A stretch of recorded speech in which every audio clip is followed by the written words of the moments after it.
Labyrinths is brought to you by Knox Robinson Productions. Please consider becoming a patron. For as little as $5 a month, you can listen to Labyrinths ad-free. Visit patreon.com/Knox Robinson to learn more.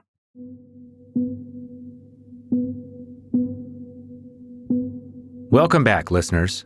Since our launch last October, we've brought you stories of getting lost and getting found, of being stuck in the labyrinth of your own life. We've had some amazing guests like Andrew Yang, Malcolm Gladwell, John Ronson, Dave Navarro, and LeVar Burton. And we moved week by week from the tragic to the humorous to the controversial. We were nominated for a Webby Award for our episode with Samantha Geimer about her rape by Roman Polanski. And we occasionally got personal, discussing the lasting fallout of my wrongful conviction, like our episode about the release of Meredith Kercher's killer, Rudy Gaudet. If you haven't binged our first 25 episodes, there's no time like the present. As we move ahead, though, we'll be doing things a little differently. We're going to deep dive into subjects like the ethics of true crime journalism, psychedelic mushrooms, and the satanic panic, giving each of these labyrinths its own multi-part miniseries. We'll still have standalone interviews with fascinating guests and lots of bonus content for our Patreon subscribers. But for now, we're getting more personal than we ever have and bringing you our first miniseries, Infertility. This is part 1 of 5. It's something you likely don't think much about until you start trying to conceive. Like a lot of people, we were naive. We thought it was a straight line from unprotected sex to baby. We were wrong. Painfully wrong. Feeling lost? Then you're in the right place. I'm Amanda Knox. And I'm Christopher Robinson. And this is Labyrinths. I remember being very excited to take out my IUD. Yeah, you were a little too excited. You were like asking me before we got married, right? Yeah, well, I was thinking, what's the harm in taking out my IUD 2 weeks before the wedding? What did you get pregnant right then? Yeah, you were really like, no. I just didn't want another potential thing to think about. Okay, fair enough. But I was excited to go to the Planned Parenthood.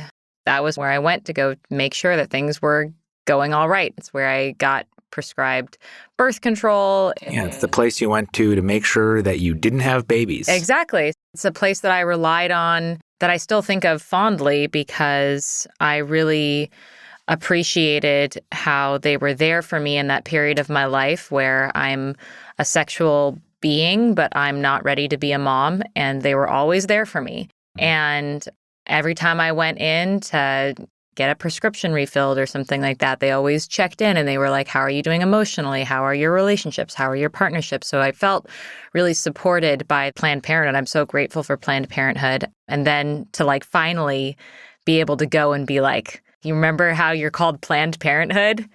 I'm planning that shit.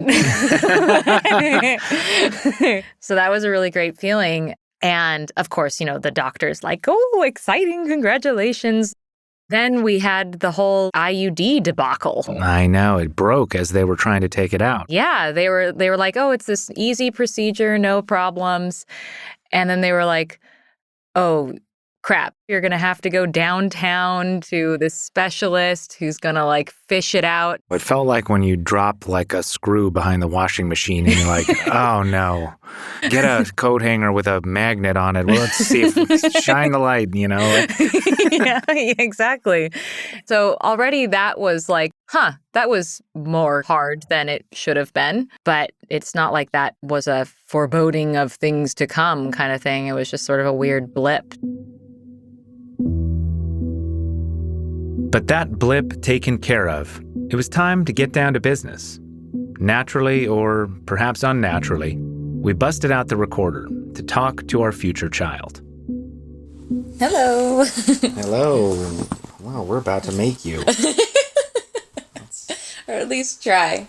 I just got out of the shower and then your mom was like, well, and I was like, now? Can it be 30 years from now? Yeah, we just came back from the doctor's office, and my one little bit of IUD was ready to pop out, and now he's ready to pop you in. And the coronavirus is ravaging society. We're losing work. And we might lose our house. It's a weird time to be thinking about this, about you. But as they say, there's no right time, there's just the time. There's just the time. All right, well, this probably makes you uncomfortable, but I'm going to go bang your mom now. Yes. I don't know about you, listener, but as soon as we even thought about conceiving, I was already talking to my baby.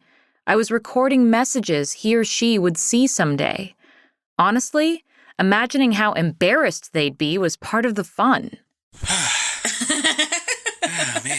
So, if all went according to plan, what's happening right now? Yeah, I've got my legs up in the air and my butt under a pillow to try to let whichever little sperm you are get the best fighting chance. And we have to sit here for like 10 minutes? Yeah. Hope you exist in 10 minutes. One thing that was on my mind was a lot of the girls on my soccer team have already had kids, numerous kids. One of my girlfriends from soccer almost died giving birth. Wow. And some of them had had a lot of trouble and had been trying to have babies for like years. And I was aware that other people were having problems. But like the thing that went through my head was, I hope they don't get mad at me when it's easy for me. I just sort of assumed that it would be easy for me. Why did you assume that? I don't know. One of my best friends used to say that I just reeked of fertility. I've got those birthing hips and I just have this motherly vibe already. I'm like a Disney princess in the forest with the animals flocking to her. So like, of course it would be easy for her, you know, and things are easy for me. I'm not the kind of person who had to struggle in school. It's weird to say I'm Amanda Knox and things are easy for me. Yeah, well, your mid-20s were kind of hard. The mid-20s were a setback. Yeah. But yeah, normally when it comes to things, when I try things, I can do them.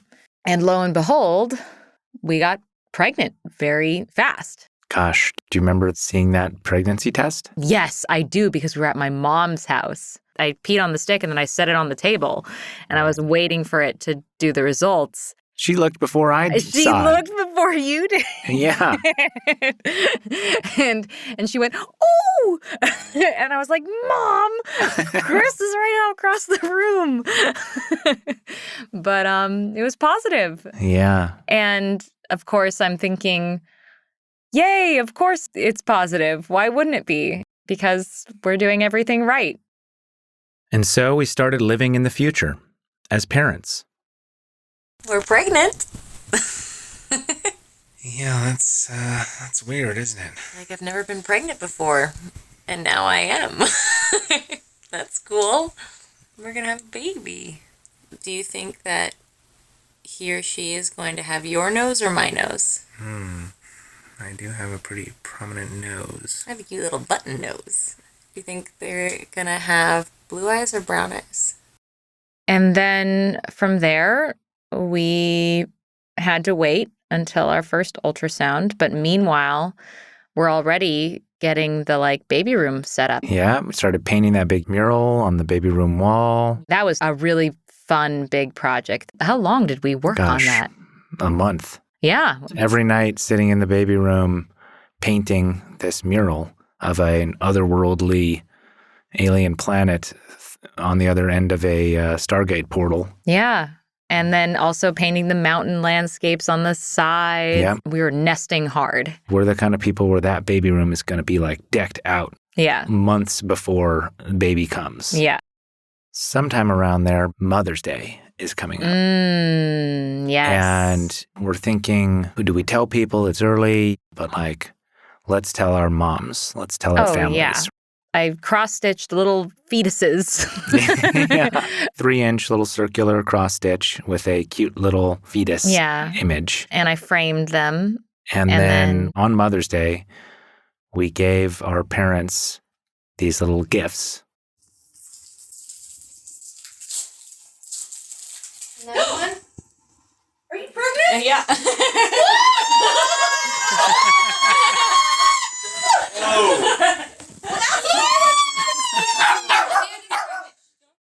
And moms were so thrilled. Oh, yeah. The dads were like, okay. I was a little bit disappointed that the dads weren't more excited. My dad was like, good for you. Yeah. I was like, what do you mean good for me? Good for you. You're going to be a grandfather. Yeah. How do you pass up the opportunity to tell your mom on Mother's Day that she's going to be a grandma? Yeah. So we did. And then a week or two later, we have our first ultrasound. Do you remember walking into that appointment? I do. You weren't allowed to come. Yeah. Because of COVID. So you sweetly accompanied me, but had to stand outside in the hallway by the elevators and Zoom in on my phone. And they had to do a vaginal ultrasound. So got into the stirrups and they go in there and their first response was, when was your last period? And are you sure about the timing? I'm thinking, that's not good. Yeah. I know that that's not good. Did they say it's smaller than it should be? Yes. Before even inserting the wand, they were like, we're going to hear the heartbeat today. And so I was expecting to hear a heartbeat. And they found the worm, but they didn't find the heartbeat. And they said, it's looking like you're early. Come back in a week. Maybe you're just off by a week. Right. And we're thinking, well, your cycles could be off. The IUD just got removed. Your body's getting back into a rhythm. It took a while for your period to come back. Is it possible that the timing was sort of weird and actually that could have been not 8 true. weeks, we're 6 weeks? Yeah. Yeah. It measured as 6 weeks, even though it was supposed to be 8 weeks. And so they said to come back in a week because by then we should know. I remember putting a lot of faith in that thought that we probably just counted wrong. Yeah. Is that what you thought? No. I knew something was wrong. I knew that there should have been a heartbeat.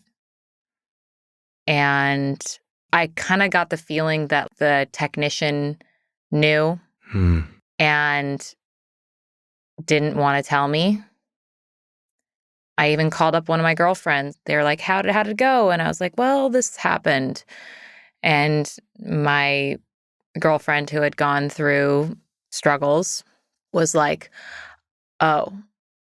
I was like, you know what that means, don't you? And she was like, well, I know what it could mean, but let's talk about it next week after your ultrasound. Yeah, you're not a member of the club yet. You don't get to know. Or I don't want to stress you out because anxiety impacts pregnancy. And so she had this reaction of, I don't want to tell you bad news if this isn't actually bad news. But I was like, I fucking know it's bad news. I remember being very practical about it and thinking, well, we just need more information and we're going to get that information next week. Mm-hmm. And so the prudent thing to do here is to not dwell on what the possibilities could be, but to just kind of bookmark that. And I sort of trusted that the medical professionals would have given us the information that they knew. And it sounds like you didn't believe that. I didn't believe that at all. I felt like they were keeping knowledge from me until they had confirmation of said knowledge. And that made me mad. Like, this is my body and this is my baby. I deserve to frickin' know.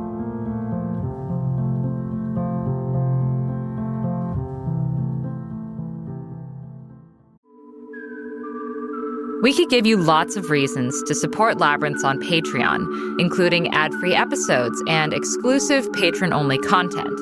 But why not hear it direct from a listener? My name is Henry, and I've been a supporter of the Labyrinths podcast for some time. I can totally relate to the concept of feeling lost, and I think the stories have helped me tremendously getting through these last couple of years, and I think they would help others as well. Visit patreon.com/Knox Robinson. So we went back in a week later. That week sucked waiting. And it hadn't grown. It didn't have a heartbeat. And that was confusing to me because I thought, why would there be a dead baby just hanging out in there? Yeah. Like, if it wasn't viable, why wasn't it going away? Like your body wasn't doing anything. My body didn't even know. And that felt weird to me, that something that your body is so in tune with, it didn't know. I didn't know that you could have a miscarriage. Just the knowledge that I didn't have about this. That first of all, miscarriages, they say they're common, but like you never hear about them.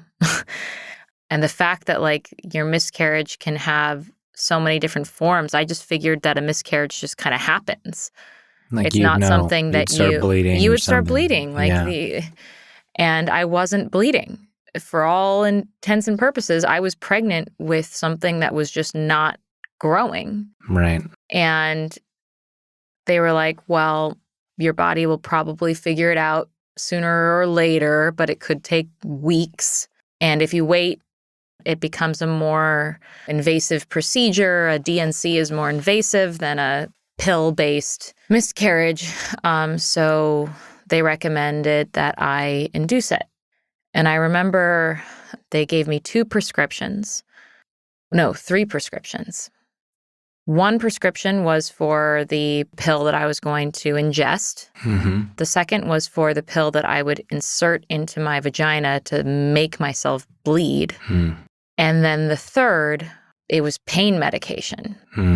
I remember you saying, I'm not going to need this. Yeah, even when the person was prescribing it to me, she was like, hey, so some people feel like they need this. And I was like, well, I'm not some people. And she was like, well, just take it just in case.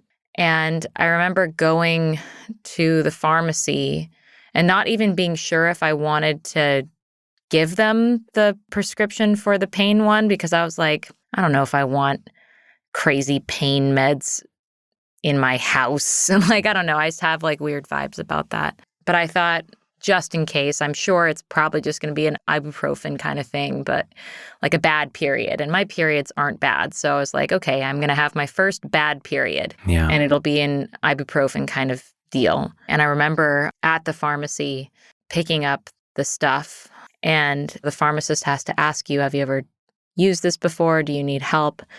And when I picked it up from the pharmacist, she looked at the sheet and she has said, I'm sorry. No. And I said, thanks. And she's like, have you ever done this before? And I said, no. And she said, it's straightforward.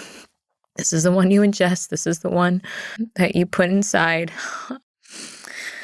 And if you don't start bleeding, you should try again. And she sort of walked me through it. I felt like I couldn't talk. I was just very sort of short. Thank you. Okay. Bye. Going home from the visit, we stopped by my mom's, and your mom was there. And my mom, who's just like this ever bubbly personality, was like, how'd it go? And, you know, I had kept it together in the car on the way back. We were like kind of quiet. Yeah. But then as soon as she asked, and it was your mom and my mom looking at me, I couldn't even say anything. I shook my head. And then like had to run out the door. I remember your mom didn't say anything. She just kind of went, oh, And then tears filled her eyes. And I could tell that she wanted to like hug me. And I just couldn't do that right then. I felt bad. Well, it's also COVID, and we're not supposed to hug each other.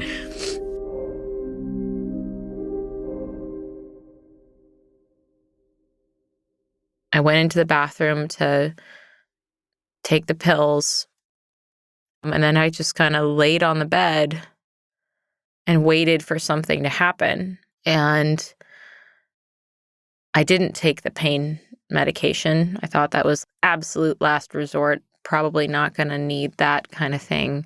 And it took a half an hour before I felt anything.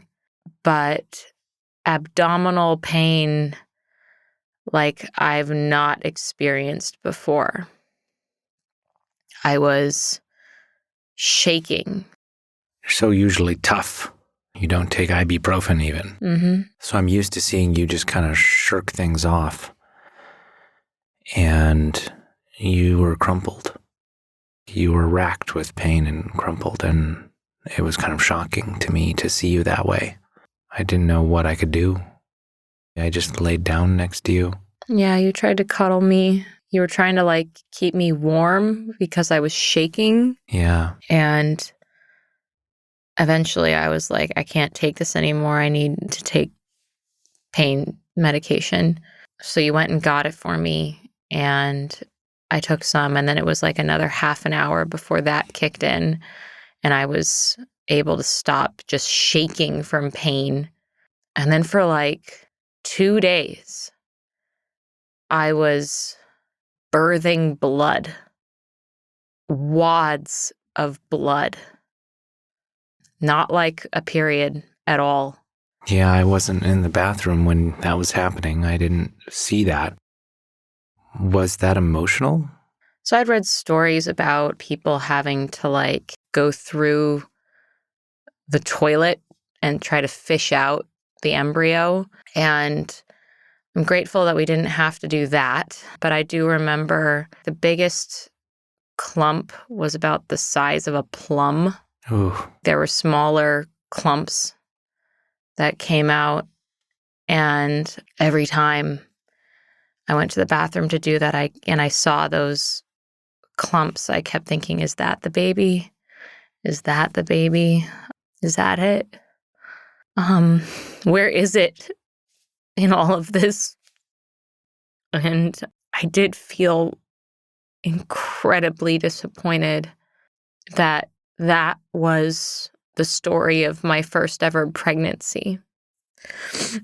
Most of the time when I think of someone's first ever pregnancy, I think of someone getting pregnant too soon and then having to decide, like, what do I do about this? And so those are like traumatic stories as well, but that was not what I was expecting. You made it 33 years without ever accidentally getting pregnant. And I thought, like, I know exactly what I want to do with my first pregnancy. And to have it not come to fruition, not through choice, felt like a betrayal.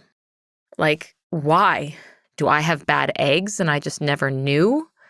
Am I actually too old? Did something happen to me while I was over in Italy? If it's not easy and you don't know why, then anything could be the problem. Yeah.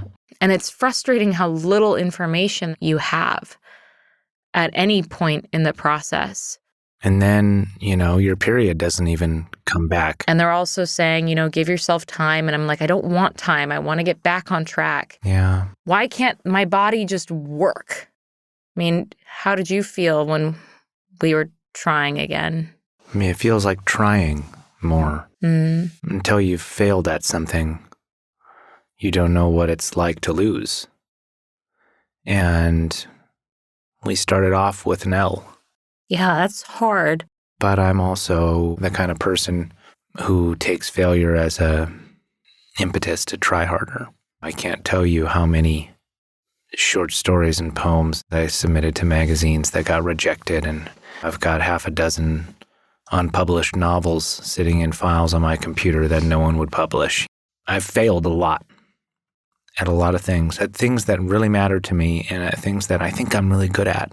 I have failed a lot. And I keep trying. So in a weird way, failing at that showed me what the stakes were. It told me that I could fail at this.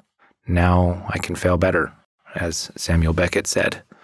It made me more determined that procreation wasn't just this thing that was going to happen to us. It was a thing that we were going to have to work at. So we got a little more paranoid about things. We started being a little bit more regimented about it. It did become work, right? Yeah. You know, I had been keeping track of my periods before, but now I'm keeping track of my periods and I'm keeping track of my ovulation.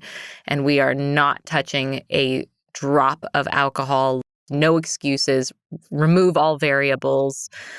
This is science now. Which takes a little of the whimsical joy out of the whole process. Yeah, it's not just like a fun thing, which it was before.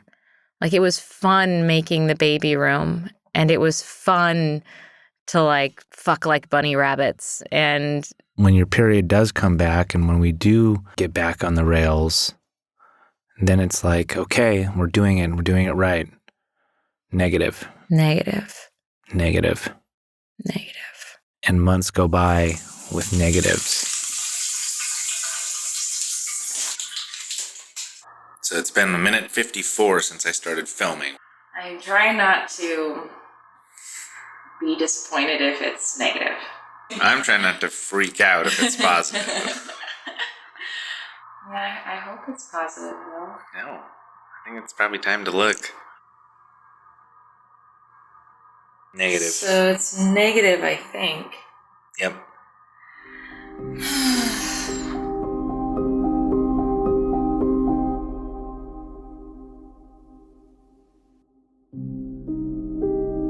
You feel like your wheels are spinning on grease, like maybe you're on the tracks, but like you're not going anywhere. And that could happen indefinitely. Yeah. And you don't know. Is it the case that somehow this miscarriage was a sign that some deeper thing is broken and that it's not going to implant again and that we're just going to keep getting negative test after negative test? Yeah, it's hard to like hear your doctor say, and it's normal to be getting negatives for a while. And it's like, is it? What's different this month than last month? If I'm doing everything the same and last month I got negative and the month before that I got negative and I haven't changed any of my variables, why should I expect to succeed? How could this be so hard? We go through all this trouble for years of our lives, wearing condoms, taking birth control, and it seems like if you just slip up once, oh crap, the condom broke. Better get a plan B just in case. Yeah. And then you're systematically doing everything possible, like even changing sex positions in order to get the best straight shot to the cervix. Well, you're laying in, elevating your hips for 15 minutes afterwards, and then it doesn't happen. And you have no idea why. But even as you obsessively grasp at every new chance at life, you remain haunted by the life that never was. Were you ever addressing it in your head as a name? Yeah, it was already our baby's name. As soon as I figured out that it wasn't alive, I very much immediately tried to divorce those two ideas in my head. That was not my baby. That was not my baby. It doesn't have a name. It doesn't have a name. That's the opposite of what some people do in this scenario, right? Mm-hmm. Yeah, something somebody was telling me that really just sort of stayed with me. Well, she was like, that was your baby. It was just a baby that couldn't be your baby for very long. And it just was your baby for that amount of time. Yeah. Like, oh, we already had a baby. It just was only 6 weeks old. Who's that baby? I don't know. I don't know who that baby was. I don't know if I'll ever know. It's a weird thought. Yeah.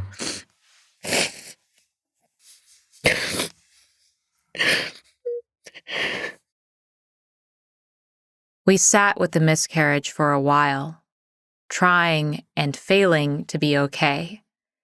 And then one day, on a whim, I reached out on social media, and the responses flooded in.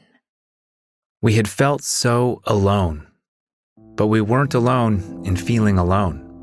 It felt like I was the only one going through it. It was a new definition of loneliness. I had this internal rage against pregnant women. Why can't it be me? When is it going to be me? Like, when is it going to be my turn? And every time people would announce their pregnancy, it would be like someone just kicking me in the stomach. The texts are always very quiet. They don't say anything. They have that look on their face that something's wrong, but they're not telling you. And that's when it hit me like, okay, this isn't normal. Okay, something is wrong. And that's when I just started to bawl at the doctor's office. We were like, she's dead, she's dead. And not something you can post about on Facebook and get congratulations over. It's just this totally private, bloody birth. My own body was betraying me. Like you're defective in some way. And there's nothing you can do about it. Like there's obviously something wrong with me. I had PCOS. Polycystic ovarian syndrome. They found I had endometriosis. Severe endometriosis. Unexplained infertility. Why is this happening to me? Am I being punished? It was just deep shame that I should have known that like I wasn't gonna have a baby. I'm probably never gonna be a mom. How do you continuously motivate to keep trying something that you constantly fail at? I'm ready to be a mom and to start a family. If I don't have that, I will never get over it. I'm just point blank telling you, I will never get over that. I really like the title of this podcast because it is probably the most lost I've ever felt. It truly feels like a maze. The fertility labyrinths these people shared with us not only brought us comfort, but they were acts of bravery, each person choosing to share something so often kept hidden, out of propriety or tradition or fear. So we're going to share this wealth of suffering and perseverance and loss and hope with you. The stories that make up the next few episodes of this infertility miniseries are intimate and painful, and we'll be keeping the speakers anonymous. And to start, we'll be focusing on stories of pregnancy loss. I was actually in a meeting when I started bleeding. And I miscarried almost right away. And I had another miscarriage, and then I had another miscarriage. I just felt like I was just close to a nervous breakdown. If you care about this subject, and if you want to support this podcast, please get lost with us. Find us on Twitter, @ManUnderBridge. @Amanda Knox. And please post on social media and give us a 5-star rating. We can only continue to bring you these stories thanks to listener support on Patreon. So thank you to our patrons. This episode was written, edited, and sound designed by us, with theme music by Josh Budo Karp. Fun fact, for every hour of Labyrinths you enjoy, we put in dozens of hours researching, outreaching, interviewing, scripting, editing, and audio engineering. What keeps us going? Coffee. So if you're enjoying Labyrinths, please buy us a coffee. Head over to patreon.com/KnoxRobinson, where you can make a monthly donation. Thanks for getting lost with us.